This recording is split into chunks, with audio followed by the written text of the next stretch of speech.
Great leadership is, by definition, relentlessly developmental. Of course, this is absolutely true. No card-carrying leader would ever answer false to that question. Every true leader knows deep down they should turn in their leadership badge if they fail to develop emerging leaders. It's partially why God made us leaders, to prepare the next generation for key leadership roles. But where I see thick clouds of confusion all over the place these days is in the how. So many leaders I meet have secretly concluded nobody really knows how best to develop emerging leaders. It's vague, it's mysterious, it's probably cost prohibitive.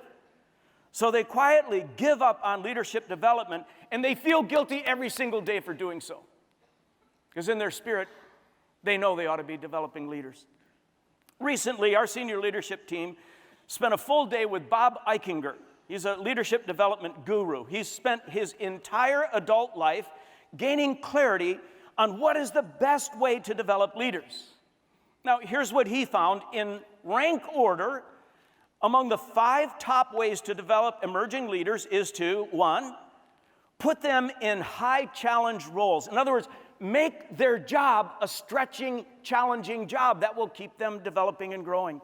2, assign them to a short-term task force. I'll talk more about that in a moment. Offer them real-time feedback. That'll make them better. That'll develop them. Provide them with coaching and mentoring. It helps a ton. Statistics show it. And finally, at the bottom of the list, offer them classroom courses and seminars. Now, you're all wondering right now, why are you sitting in a classroom if it's 5th on the list of what best develops leaders? My answer to that is you're in the class to learn 4 better ways to develop leaders. And as I said earlier, the one that I want to put under the microscope for a few moments is number 2, assigning people to short-term task forces. Very few of us would ever buy a car without taking it for a test drive. Short-term task forces allow you to test drive an emerging leader's potential before you put them in a major leadership role. But according to Bob Eichinger, the test drive or task force assignment must meet the following 5 criteria. First, success or failure must both be possible. This has to be for real, this task force assignment. Second, the emerging leader must take full charge. They have to have full authority. Third, the emerging leader must work with a wide variety of people, hopefully all across the organization. Fourth, the task must involve real pressures and it must have a deadline. Fifth, the end product and performance must be evaluated by a senior leader. Now, please get this if you get nothing else about how leadership development really works. What you're really looking for when you're trying to develop tomorrow's leaders is how, big word now, is how resourceful they are. In many ways, resourcefulness is the most essential weapon in a leader's arsenal. Why?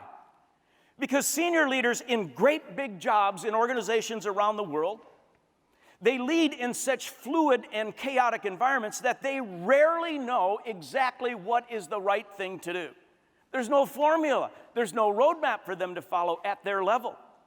So they become experts in this thing called resourcefulness. Before you put any emerging leader into a senior leadership role, you simply must ascertain what they're going to do when they don't know what to do. Because in fact, they will rarely know what to do once they're in a great big job. So what are they going to do? Are they going to quit? Are they going to cry? Are they going to shut down? Are they going to fake it? Or will they dig in, dig down, and demonstrate determination, creativity, collaboration with others, and will they eventually figure it out? In today's complex world, no senior leader can possibly know enough right now to be equipped to handle what's going to be thrown at him or her within days of being entrusted with a great big role. So learning agility or resourcefulness is so important.